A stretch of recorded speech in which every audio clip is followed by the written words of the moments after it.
You're listening to a sermon from the series Ruth, a Story of Hope and Redemption, preached at Crossway Church in Battleground, Washington. We hope you enjoy. I don't know if you've seen the video of this girl at her dance recital, but it's gone viral. Like, I read a bunch of different news platforms, and I think I saw it on every single one. She is a young lady who, after a dance recital, spent, like everybody else, was looking to see where her parents were. It's the Christmas season, after all. That's part of the joy of being a parent. We went to a Christmas program before. And it's interesting because all of a sudden, she had this anticipation until she heard her mom or her dad cry out, I forget which one it was, and she sees them. And there's this smile on her face. And then it's the little kid, wave, wave. But what got everybody's attention is that she literally just broke into tears and was crying and rubbing her eyes and doing this, waving in there.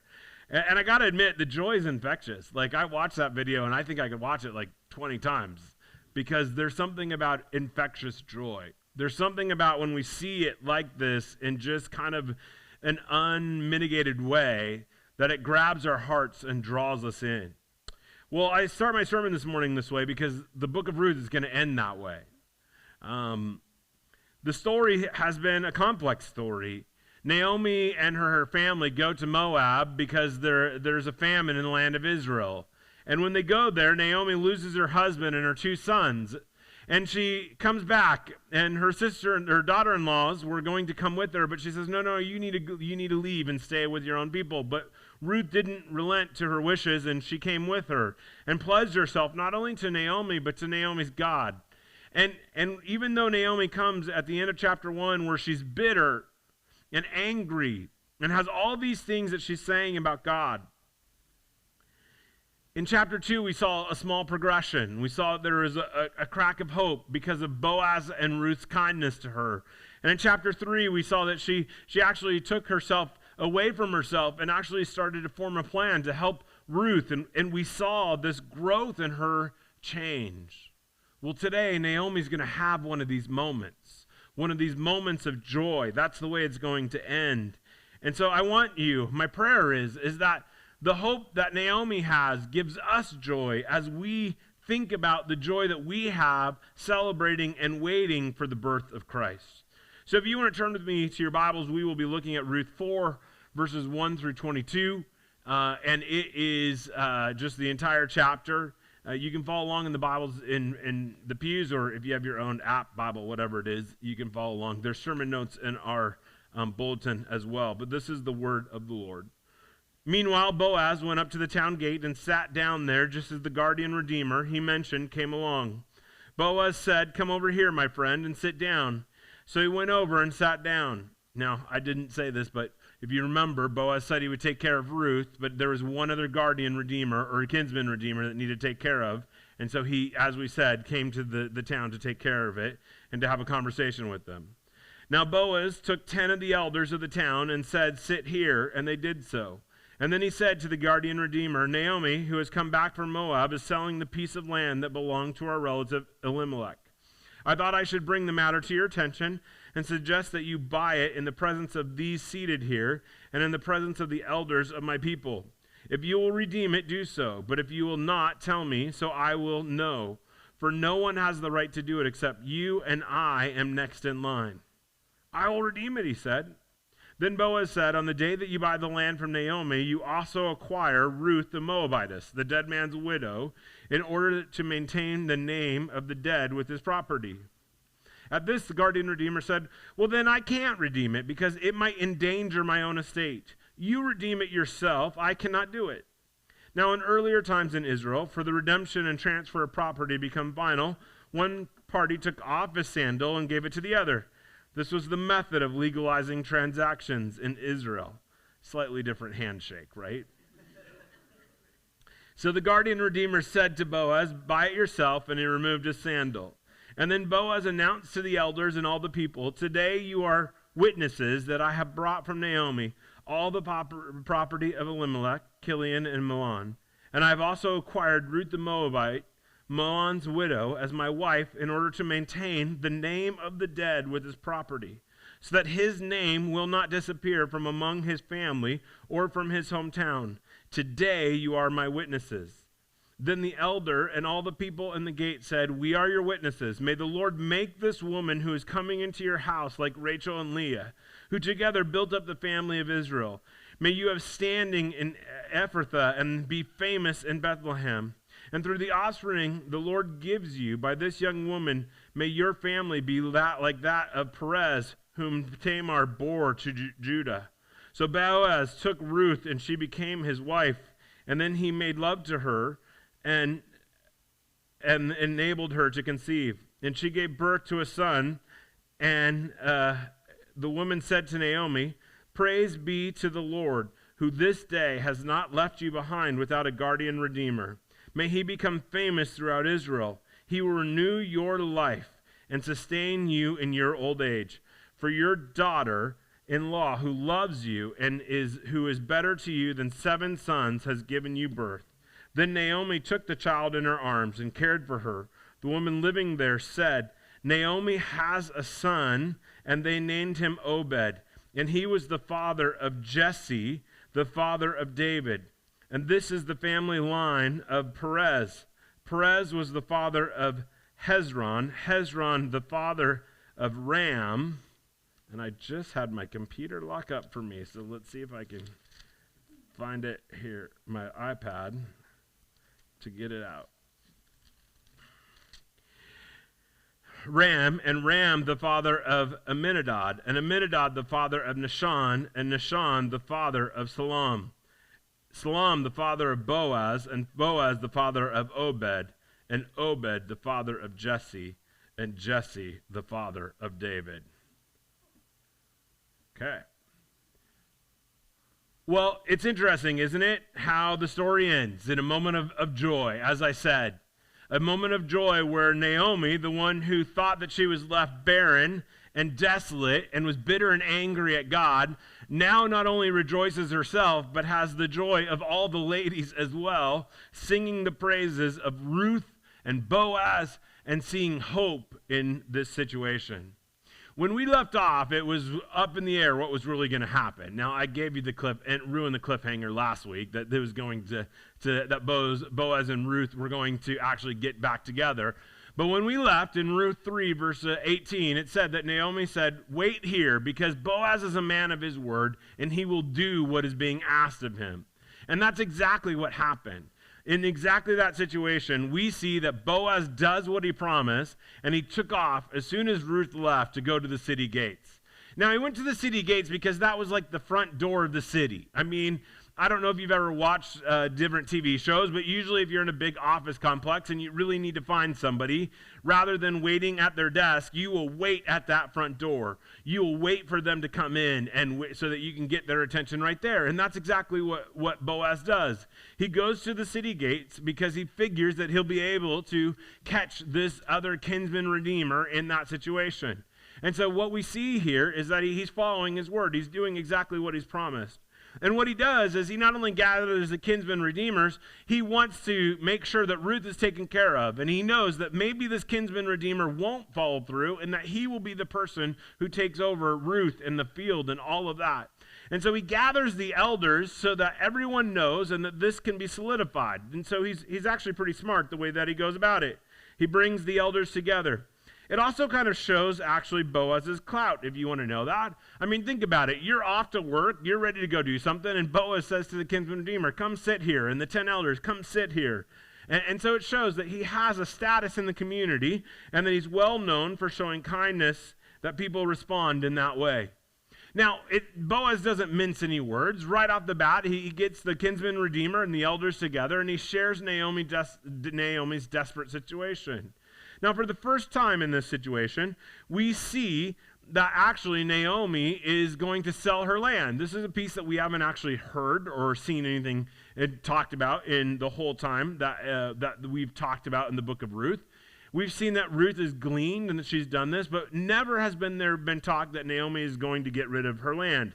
But that's exactly the situation that he lays out. And so he gives the kinsman the first shot. We know that the other kinsman has a closer relationship to Elimelech, and so he has the first right of refusal. And so he asks them, hey, Naomi's going to sell her land and this land of all her dead sons. Are you interested in buying it? And what we see is that the other kinsman redeemer is definitely interested.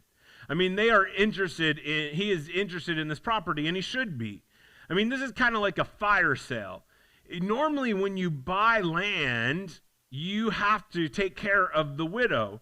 And in this situation, Naomi is well beyond childbearing years. She made that clear to Ruth in the very first chapter.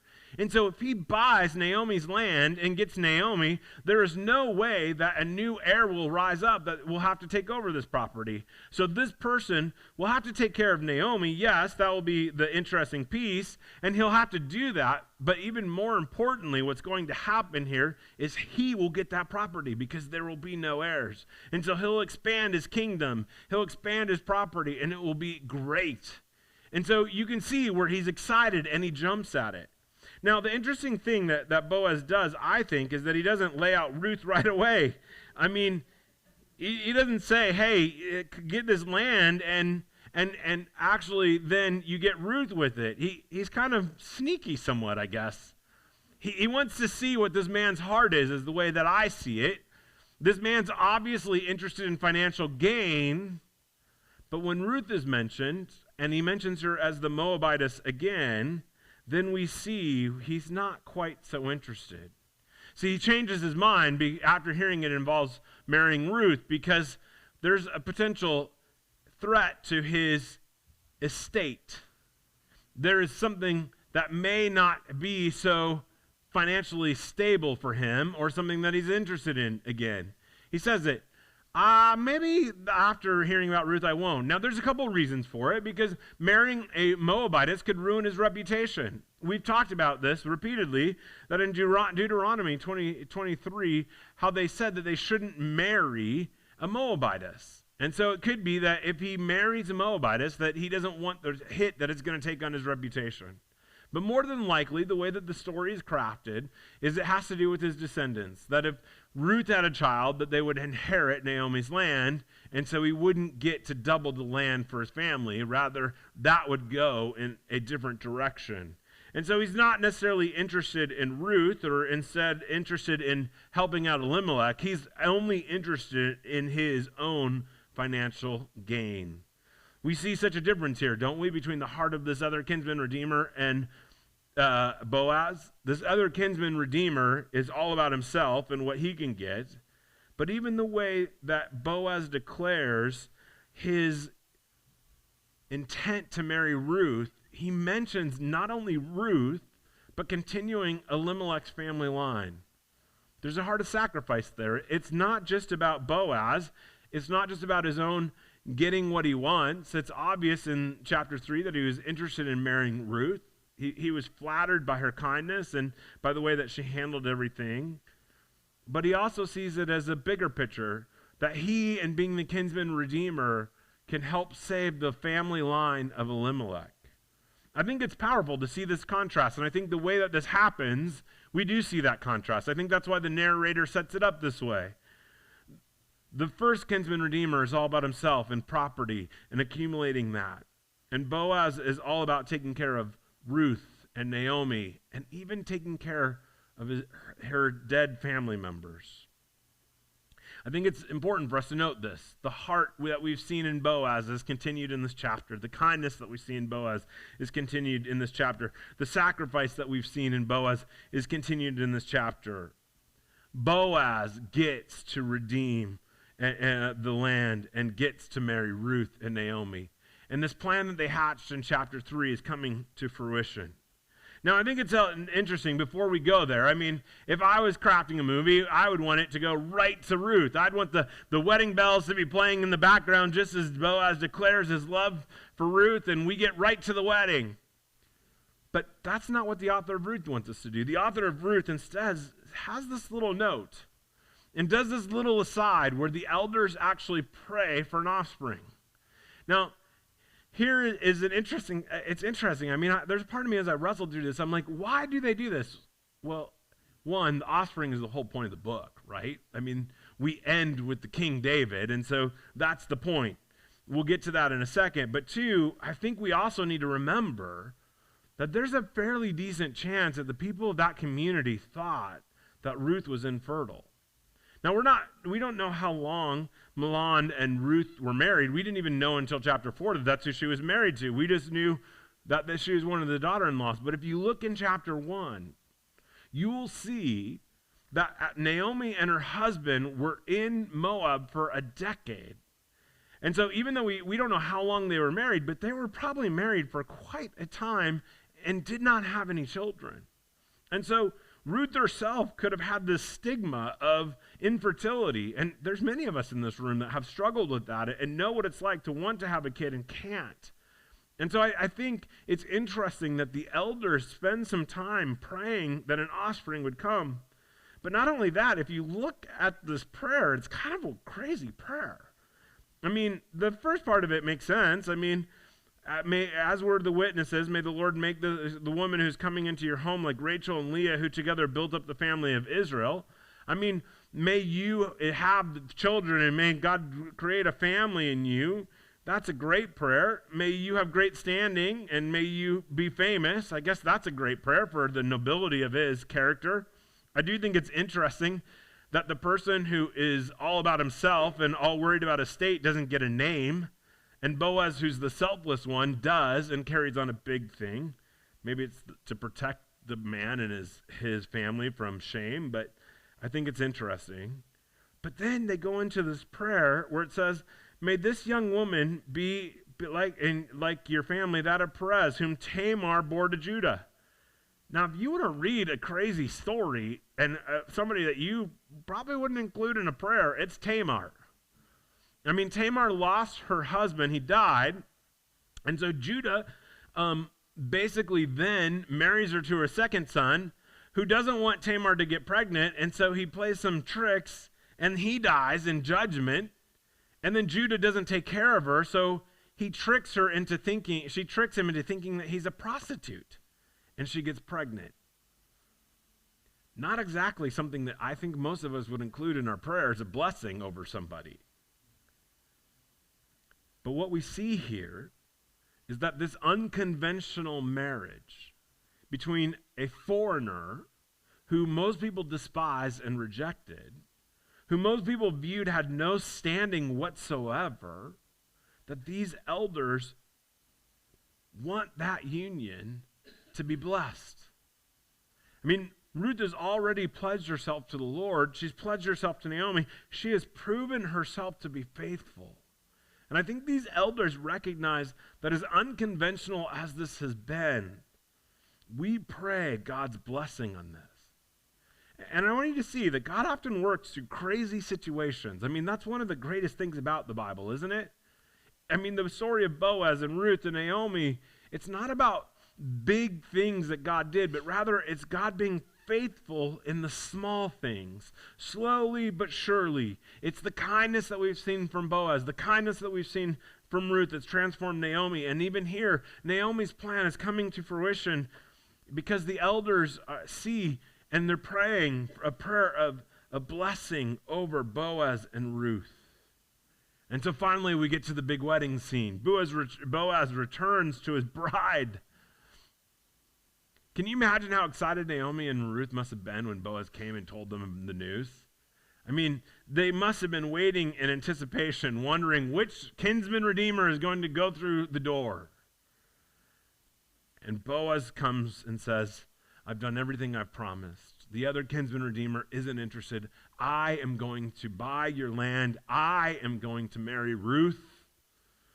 And Ruth and Naomi, the kindness that I've shown you in chapter 2 and chapter 3, you are going to get for the rest of your life. The peace that they longed for, the hope that they had has come to fruition. And the story moves so quickly here. I mean, the author just basically says, so they became married. Ruth and Boaz become his wife, and then he made love to her. And then there's this line that has so much power. The Lord enabled her to conceive, and she gave birth to a son. That little phrase puts Ruth in a long line of patriarchal women who the Lord, as noted, moved in a powerful way to enable them to have kids. Now, that's not always the way God works, but in this situation, that is the way that he works. It makes it clear, and I think it's a symbol for all of the readers of Israel, that there's something special about this child. Genesis records 3 people, Sarah, Rebecca, and Rachel. If there's ever an impressive list of matriarchs, that is it. That God that he opened up their womb and allowed them to have children. And Ruth is in this line of women. God allowed them to have a child. And that's the final scene, the scene of joy that I talked about, where a child brings redemption. Think of the transformation of Naomi. Naomi, the woman who in the end of chapter 1 ends and is telling all the ladies, leave me alone, I want nothing to do with you. Just call me bitter and let me hang in my bitterness. But the women didn't leave her there. Through this work of God, through Boaz and Ruth and the kindness that's shown, we see that this child has burst onto the scene and she gets this baby. And the women are around her again and they are overjoyed. I mean, they just sing the praises of this guardian redeemer. Naomi, the one who thought that she was left empty-handed and judged by God, now has a grandchild and has someone to take care of her. And listen to just the words of this. Praise be to the Lord, who this day has not left you without a guardian redeemer. May he become famous throughout Israel.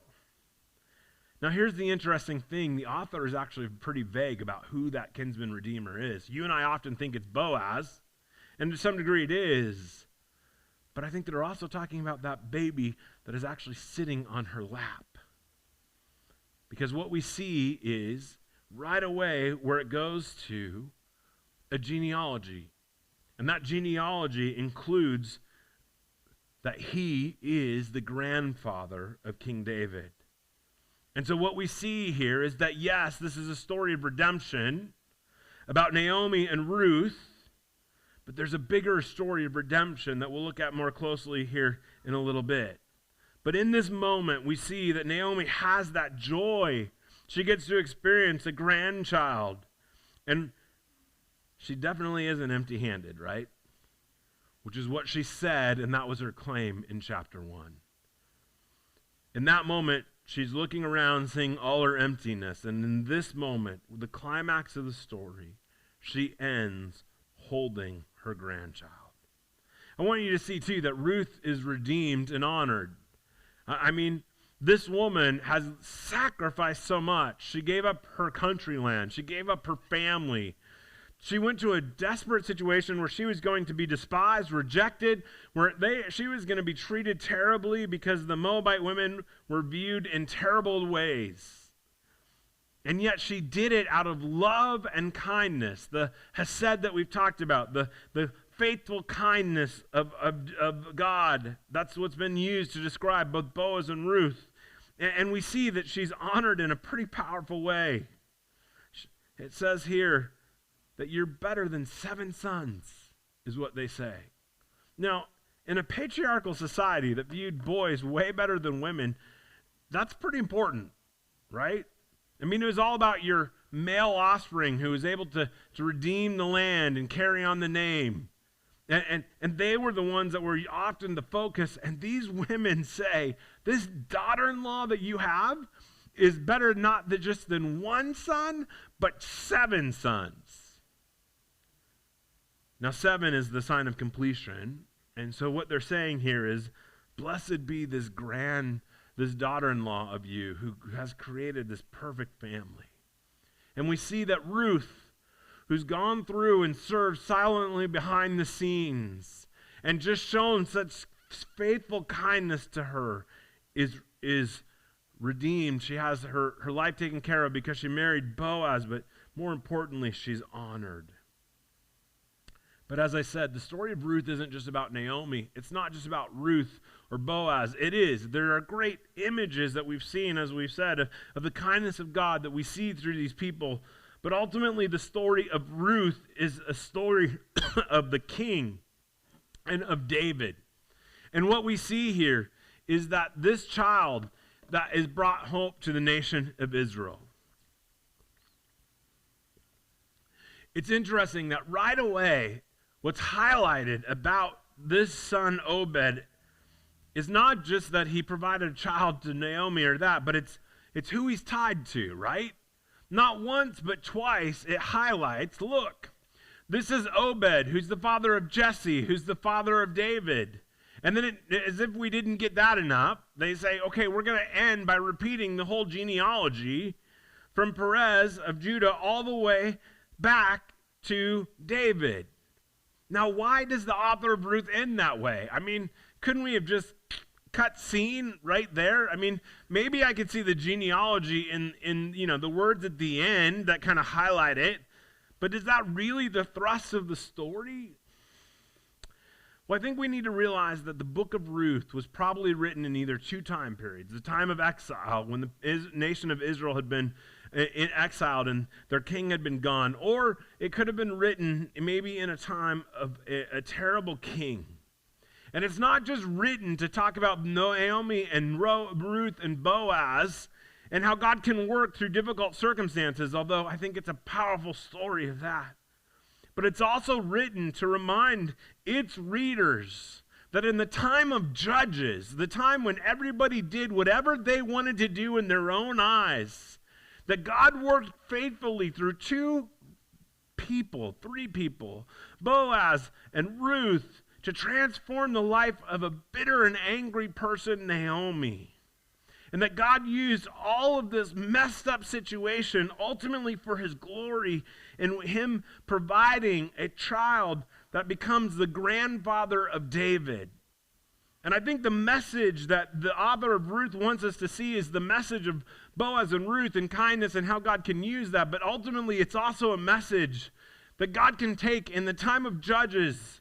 He can provide and work his plan of redemption even in a messed up situation, and provide a king. And that would provide the people of Israel hope. That no matter what messed up situation they were, whether they were in a situation of exile where they were waiting for this Messiah who had been longed for years to come, and when they looked at their life and their situation, they wonder, how can God work through this? I mean, we're exiled or we're under a terrible king.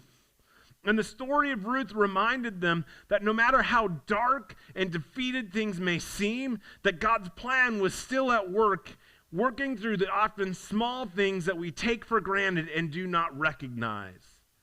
And that this child, Obed, brought hope to the nation of Israel, not just for the birth of Boaz and Ruth, but for his part in the greater plan of God's redemption and bringing forth the line of David.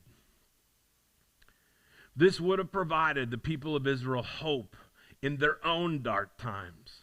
That God can work through their small ways, and God can use whatever it takes to bring about his ultimate plan of redemption. Now that, I think, preaches to us, doesn't it? At least it preaches to me. Because the story of Christmas is about exactly that. I mean, as we read through the narratives on Christmas Eve, or as you read through it yourself, what you're going to see is that God takes a unlikely person, Mary, and bestows this great honor of having her become the mother of the Son of God. And that he works through Joseph and brings them together, even though Joseph is going to be just as noble and just divorce her quietly because she's pregnant. And he says, whoa, this is part of my plan. She got impregnated through the Spirit of God. This is a miracle. You need to stay here. And in order for the prophecies to come true, he made them go through a census. So even though they were from Nazareth, they went to Bethlehem, which, by the way, is where the book of Ruth is settled. And you'll see. Obed is a child of Bethlehem who brought redemption to the nation of Israel. And Christ, our Redeemer, is that Redeemer from Bethlehem that offers hope to all. And God works in that situation. And Jesus is born in Bethlehem, that child, as a greater part of the redemptive plan that he brings. And that is what we celebrate here today. That God is still faithful at work in the small things and in the dark times to bring about his plan of redemption. And we need that hope today. Now we know that Christ came, and that's what we celebrate at Christmas. We know that he lived a sinless life. We know that he died on the cross for our sins and he brings salvation. But you and I are still in a state of wandering and waiting. When will Christ come again? And I know it's so easy for us to get caught up in life that we forget that. That is really what we are longing for. But Advent is a good reminder for us that just as Christ came the first time, he will come again. And as Boaz kept his promise and returned for his bride, so too Christ will keep his promise and return for his bride, the church. Hebrews 9 says it this way: just as a man is destined to die once and for all after they face the judgment, so Christ was sacrificed once to take away the sins of many people. And he will appear again a second time, not to bear sin, but to bring salvation to those who are waiting for him. That is the good news of Advent for you and I, and that is the good news that Ruth reminds us of. That God is faithful even in dark times, even when we may not see him work, and he uses the small actions of his people to bring about his plan, the kindness of them, to bring individual redemption, but ultimately his big story and his plan of redemption. And so we know that God is faithful, and just as Boaz kept his promise to Ruth and came back to get her, so Christ is faithful to you and I, his bride, those who put our hope and trust in him, and he will come back again to bring us home. And so this gives us hope. It gives us hope and it gives us peace. That no matter what it seems to be going on in our own lives, and no matter what seems to be going on in the world around us, that God's plan of redemption will not stop. He will continue to move forward and use the kindness of people in our own lives to mold and shape us like he did Naomi. But ultimately, he will bring about his plan of redemption, and Christ will come again and usher in the new heavens and the new earth, and make life the way that it was originally meant to be. That we can have a relationship with God free from sin and death and shame and guilt. Not because of the great things we've done, but because of the great gift that Christ has given us. God gives us a peace of God that transcends all understanding, and it will guard our hearts. And the book of Ruth is designed to remind us of that truth. So the story of Ruth can be an encouragement to us when we go through that times, that God can work through suffering and redeem it as he did for Naomi. It can remind us, most importantly, that God is at work, even in those dark times, and he can use it to redeem it and build it for his glory. Because God's plan of redemption never fails, and God is faithful at his word. I want to end my sermon by just giving you an image. It's an image that I think is actually pretty interesting. In 1995, there was the Oklahoma City bombing. It's crazy to me to think that that was 1995, that it was that long ago. But Tim McVeigh loaded up a big truck and destroyed a building in Oklahoma City, a federal building. If you see the carnage of it, you can see right there the destruction that it had. But there's this tree right next to it. It's called the survivor tree. It was right next to the blast. I mean, just look at all the destruction around it. And if you look at that top level, I think it's actually pretty powerful. I mean, this thing should have been taken down. People thought it was going to die. They literally just kind of moved everything around it, thought they'd just let nature take its course before they cut it down. And even in that moment of destruction, they thought that that's the way it would be. But that tree didn't wilt under the pain and the heat and the suffering. It actually made it stronger. And now it's actually part of a beautiful memorial. And it's viewed, I mean, if you watch the videos, it's almost, I don't know. They probably take it a little bit more than I would like to as far as the grandness of it. But it's a beautiful story. And it survived a huge ice storm even in 2020 as well.